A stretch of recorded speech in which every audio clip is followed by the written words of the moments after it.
That's okay.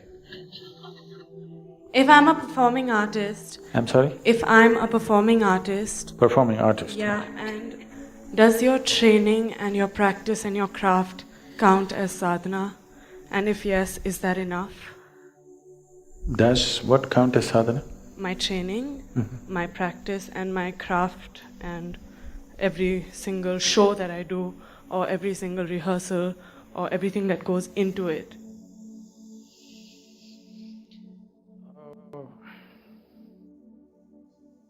What kind of performing artist? Okay. So as you said, it's an act. Anything that you do with great involvement does something to you, all right? But there is a difference between doing an inward focused sadhana and an outward sadhana. It's not just for an actor. A manager can use his work as sadhana, a gardener can use his work as sadhana. Anybody who's doing whatever with absolute involvement, they can use it as a process of growth. But there is a distinct difference between doing external activity as sadhana and internal process as sadhana. What is the difference? External activity as sadhana is useful because you can do it throughout the day. And of course, you have to do some activity. Making that also into your process of growth is important. But the reason for internal sadhana, which has nothing to do with the outside, is to create that inner space within you. Because your outside sadhana is subject to results, you can't help it. Suppose in the middle of your act you forgot your dialogue. You can't say, this is my sadhana, I forgot and it's fine, I'll still enjoy and grow. No, you will be demolished on that day, isn't it? So your outside sadhana is subject to a certain level of performance and result and appreciation and monetary returns and everything. But still it can be useful, it can be working for your well-being if you're doing it with absolute involvement. If there is involvement in anything, just your breathing, if you're absolutely involved, this will become your sadhana. You're walking, you're acting, you're anything. Involvement makes every act into a kind of growth, but still creating an inner space is very important because that's not subject to anything outside. Nobody need to clap their hands when you're meditating. Yes, you do your kriya, you're not expecting somebody to appreciate you at the end of it. It is not subject to any external reality and that's very important. That at least one aspect of your life is like this, it is not subject to anybody's appreciation or approval or whatever, but still you do it with absolute involvement. There are other dimensions to it. Apart from that, for you as a person to do something which has nothing to do with anybody around you is an important act that you have to perform every day. It's very important. So if you do that well, it'll be very easy to make your life's activity into your sadhana. If this inner space is not there, life's activity can slowly catch you up in such a way that for a lot of people, the professions and whatever else they started with great passion, after some time it's killing them. It is. Well, most people on the planet, isn't it? Simply because there is no inner space. So all this I'm not an expert in these things, but I remember this because of something that came my way once.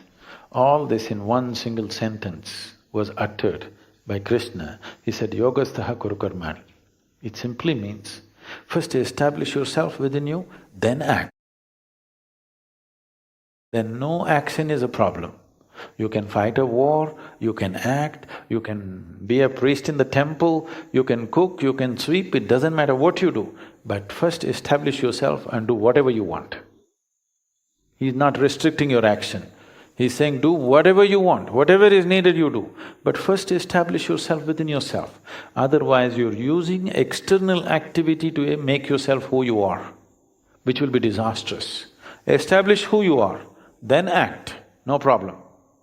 But if you're using your activity to make yourself into something, if something comes in your way which doesn't allow you to become that, you will be destroyed.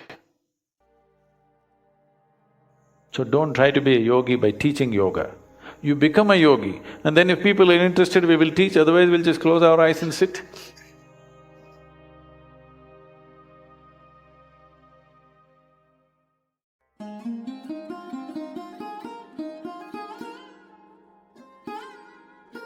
Triangle is the basic form in the existence in many ways.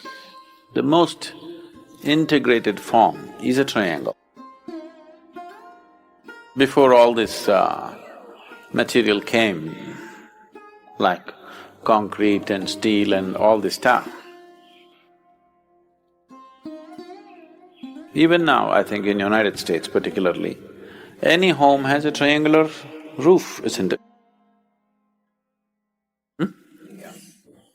In India, we've all gone for flat roofs because they use the concrete roofs and the weather permits a flat roof. So here still almost every house around has a triangular roof.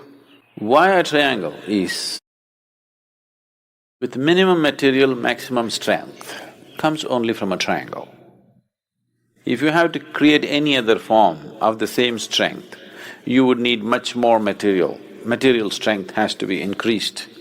But in the form of a triangle, with very minimal material, you can get maximum strength. So always, anywhere in the world, if you give them 2 pieces of wood using earth as a base, you got a dwelling. So this is not just about the dwellings that you build. Even the divine hand, even the hand of the Creator chose a triangle to build a basic form within you and outside of you.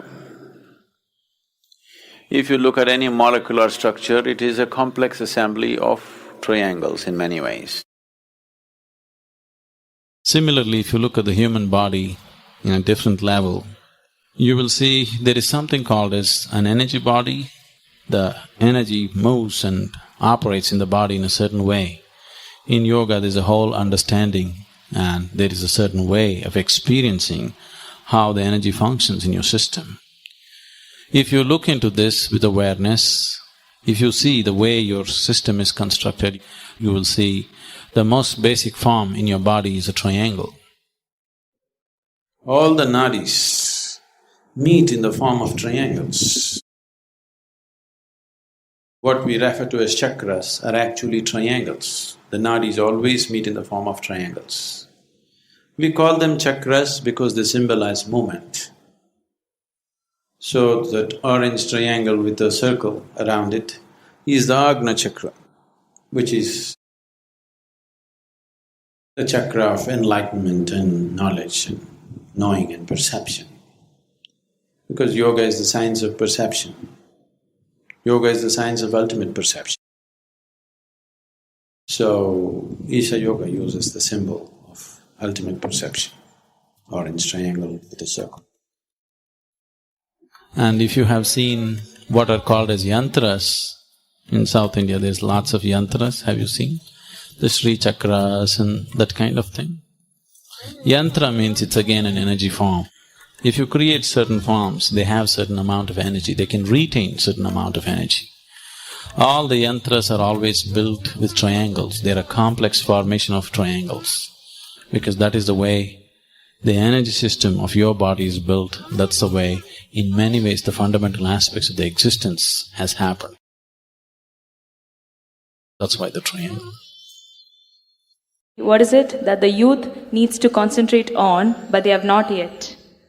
In India, the mango farmers have some wisdom in them like this. I've been a mango farmer in the past. Just after 12-14 months after planting, if it's a well-grafted plant, within 14 months, flowers will come when the season comes. First thing we do is we'll pluck off the flower. If you leave it, a few mangoes will come, but we will take it off. Next season again the flowers come, we'll take it off. We will wait for the plant to grow, because we know if the fruit comes out of that plant will never grow into a full-fledged tree. It will not bear as much fruit as it could if it bears too early. So this is something youth must remember. Don't try to live too early. This is the time where you build yourself in body, in mind, in competence, in capability. You build yourself. Time to live will come. If you live too early, then you will see you will not live a full-fledged life. So right now, we have imported this from Western societies. By the time you're 14, you must have a boyfriend or a girlfriend. By the time you're at 18, you have had 3 heartbreaks. Where the hell are you focusing on building yourself? These things are taking so much time and energy. Build yourself up well if you want to live well. So, there is a certain time to grow and there's a certain time to live. If you live too early, you will not grow. And if you don't grow, the scale and scope of your life will be very limited. That should not happen to you.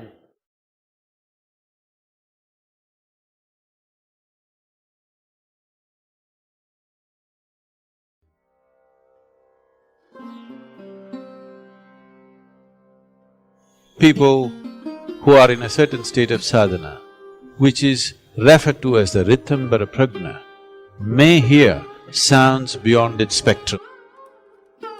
Pranamaya Kosha is made up of 72,000 nadis.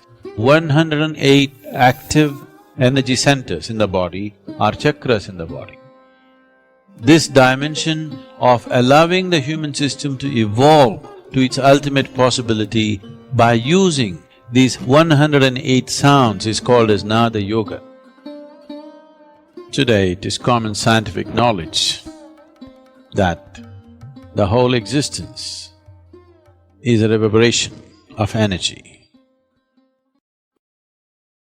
Or in other words, the whole existence is oscillating between being physical existence and being a vibration. So the source of all that's physical in the existence today, as per modern science, is a reverberation or a vibration. This was recognized by the yogic sciences many millennia ago.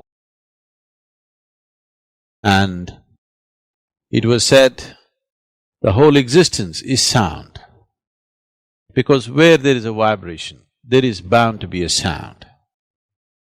Vibration is only a description, but in human experience, all vibrations, we experience them as sounds. Among the vibrations that happen in the existence, not all of it is right now available to the human ear. The spectrum of sounds that the reverberations of creation throws out is not fully available to the human ear. Only a small band of frequency is available. This we call as the sonic sounds. What is above or over that is called ultrasonic. What is below is subsonic. Both the subsonic and the ultrasonic sounds are not available to the human ear unless a human being strives, has the necessary sadhana to go beyond these limitations of a small band of frequencies. People who are in a certain state of sadhana, which is referred to as the Ritambara Prajna, may hear sounds beyond its spectrum. Otherwise, most human beings are limited to this small band of frequencies.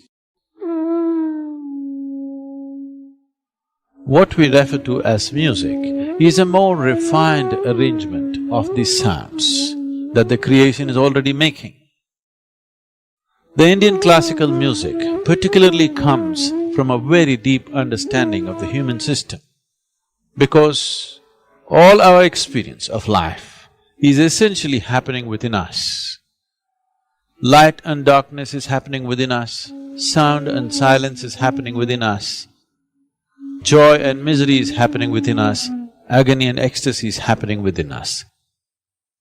Every human experience happens only within ourselves, never outside of ourselves.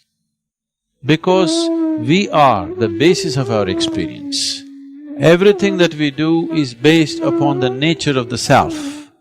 Because of this, the music identified certain dimensions of the body which are responsive to the sounds that we generate or the sounds that come towards us. The human system being seen as 5 koshas or 5 sheets or layers of body. The Annamaya kosha, the Manomaya kosha, Pranamaya kosha, Vijnanamaya kosha and Anandamaya kosha. Among these 5, Pranamaya kosha is the most significant one.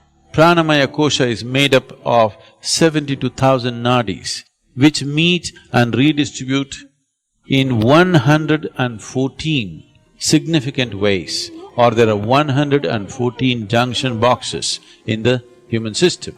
Of these, 2 are outside the physical nature and 112 are within.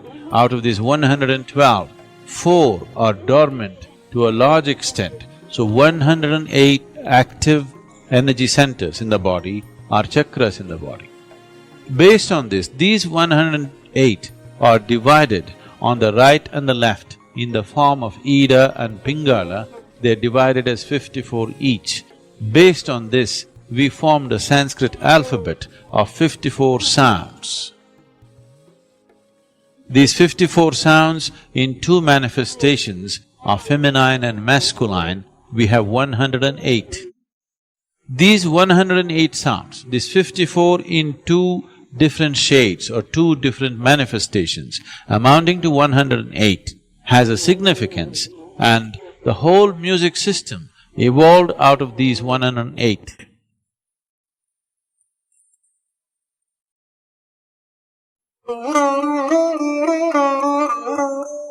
So the Indian classical music essentially is about touching these 108 or activating these 108 chakras or points in the body, which will lead to a natural evolution of the human being to a higher level of consciousness. So music has never been just in a form of entertainment, it has been a way of evolving an individual human being into a universal entity. So this dimension of activating the human system, this dimension of allowing the human system to evolve to its ultimate possibility by using these 108 sounds is called as Nada Yoga. So the Indian classical music is an evolution of this fundamental process of Nada Yoga. If one listens to music with the necessary involvement, or one involves themselves in the process of what we are referring to as the classical music, it is not just about pleasantness of the body, it is not just about the pleasantness of emotion that one goes through. It is a way, it is a method to move out of compulsive cycles of life and transcend those cycles to achieve an ultimate process of freedom and liberation. The classical music is a very refined and wonderful way of delving into oneself. This is one of the most wonderful ways that one can transcend one's limitations and arrive at an ultimate possibility. There are many ways to do this, but this is a wonderful and beautiful way to do it.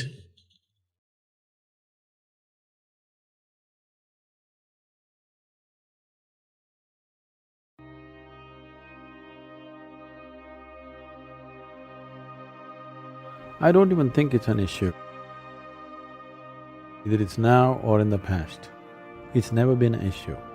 If somebody exhibited a certain level of competence and success, nobody is looking at your age. Nobody is really considering the age at any time. Age was a factor when you were waiting to inherit something from your father. He wouldn't leave it till he's done with it, okay? If you want to build something, I don't think age is a factor. Anybody who successfully does something, irrespective of his age, is always recognized. Nobody's even thinking whether young or old. That's a wrong notion. You must just focus on what you can create. Your age matters only if you're looking at marriage. Understand? If you're looking at any other accomplishment I don't see where age even comes in. I don't think somebody has to think, I'm a young leader, I'm an old leader. Are you capable of doing something that'll inspire 1,000,000 people? Are you capable of doing something that millions of people would want to make use of? This all the question is. Who cares how old you are? It is within the minds of people who have not succeeded. It is those who have not succeeded who are complaining. Those who have succeeded are just focusing on what they need to do, isn't? We are at Raj Bhavan, the graciousness of Governor Vidyasagar Ravji, and probably this is the most spectacular view in Mumbai. Here we are leaving the coast, the west coast of India, and from now on it's all inland. We're going to miss the ocean for sure. So leaving Mumbai for Gujarat and further to Madhya Pradesh, Uttar Pradesh, Rajasthan, Punjab, Haryana, Himachal Pradesh, Uttarakhand, and to Delhi. That's the route for us. So this is our last moment here on this trip with the ocean. Raj Bhavan is located at literally the land's end in Mumbai, and a spectacular view of the Arabian Sea as it is called here. This has a long maritime history because the sailors of the old, they found it easy to navigate along the Arabian coast all the way to northern Africa, rather than trying to navigate the open seas. They hugged the land along the Arabian coast and reached Damascus, reached Jerusalem, and also into the northern African coast. This has been a significant part of India's trade in the past and still continues to be. So, we're going to miss the ocean for sure. But Sadhguruji, suppose we say this to the common man who has a little house. Where did you meet a common man? I'm imagining it. That, they have so many chores to do. No, what I'm saying is in a day. every man or woman think they're special, believe me. Oh, yes. Yes, so where did you meet a common man, I'm asking? Oh. I will come to this as well, actually. I want to ask you this. Now I'm talking about a household where people have to literally go to work every day to pay their rents, Children have to be educated, food has to be on the table. They're busy morning to night. They go to office, maybe their boss is not pleasant with them. They come home, maybe they have a little tiff with their wife. The children have their own little wants and, demands, and dealing with so much. How can they keep reminding themselves that, it's all in my mind and I have to be… No. First they have to know this. These are all the things. These are all not punishment imposed upon them. These are all the things that they always wanted. They wanted a job and they got it. They Yes. wanted a wife or a husband, they got it. They wanted children, they got it. They wanted a car in which they're stuck in the traffic jam. Okay. Yes. I'm saying these are all things that they wanted. So they must understand, if their dreams come true, they are a big mess.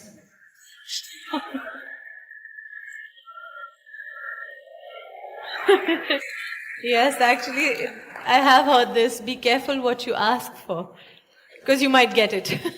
And yes, we've all got it. So they're complaining about things that have worked in their life.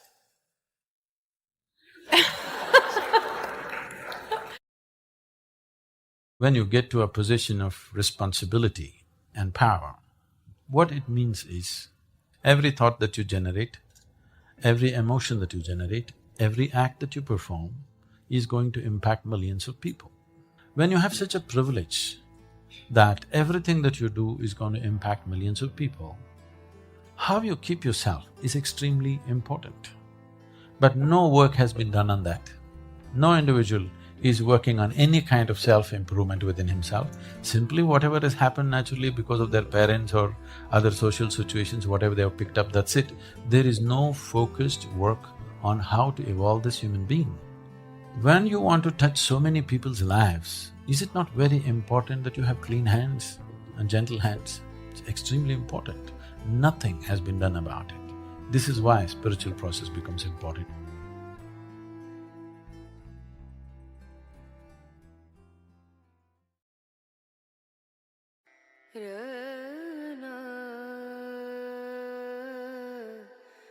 In the last few centuries, India as a nation and Indians as people have lived far below their potential for a variety of reasons. Though it's been 68 years, nourishment, health, education is yet to be addressed for nearly half the population. In the last 1 year, there is a new sense of hope and expectations in the Indian people and also in the world beyond. There's an opportunity to power ourselves into well-being because we have the synergy of youth. We as a nation neither have enough land, nor water, nor mountain, nor forest, nor even a piece of sky for 1.25 billion people. The only thing we have is… If we leave this population uneducated, unfocused, unskilled and uninspired, we have a disaster in the waiting. But if the same population, if we can transform this in this generation into a focused, capable, skilled and inspired population, we have a miracle in the waiting, in the sense, for the first time, nearly 500 million people, we can move them from one level of living to a completely another level of living, which is historic. Never before has it happened anywhere through a democratic process. India has the opportunity to become a powerful nation on the planet. When I say powerful, it is not about a powerful army. It is just that we have the power to guide the rest of the world. We have the knowledge and the capability to guide the world towards well-being. The rest of the world will naturally look towards India because always, right through ancient times, wisdom means the world looked east towards India. We should not lose this position, and for us to gain this position, becoming a powerful nation by empowering our people is a must, and the possibility is right here. We're sitting on the threshold. Through this message, I request every Indian citizen, whether you're in the country or you're Indian origin and you're elsewhere, this great possibility, realizing this great possibility is not going to happen just because of the leadership.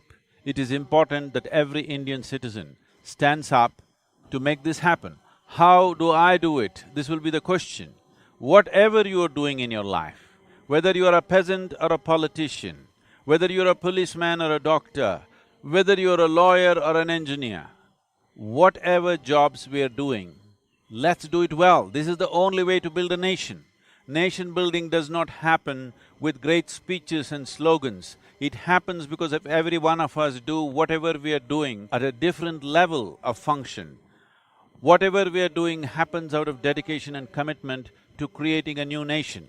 Here we are sitting on a possibility, a threshold where we can move a huge mass of humanity from one level of living to another. This is a possibility which is historic. Very few generations have ever had this opportunity. It's my wish that every Indian should strive for this and make this happen. I particularly appeal to those who are the political class in this country. Please do your politics at the time of election. Rest of the time, allow the governments elected either in the center or in the states to function in a sensible manner, in a way that will be beneficial for the people. Please let politics happen only a month before election time. Rest of the time, let every one of us work to make this nation into a great possibility.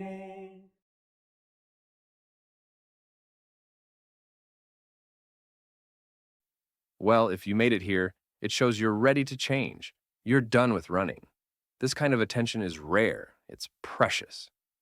Drop your city in the comments, and if you'd like, share this with someone who's also thirsty for clarity. Thank you, Big Hug, and see you soon.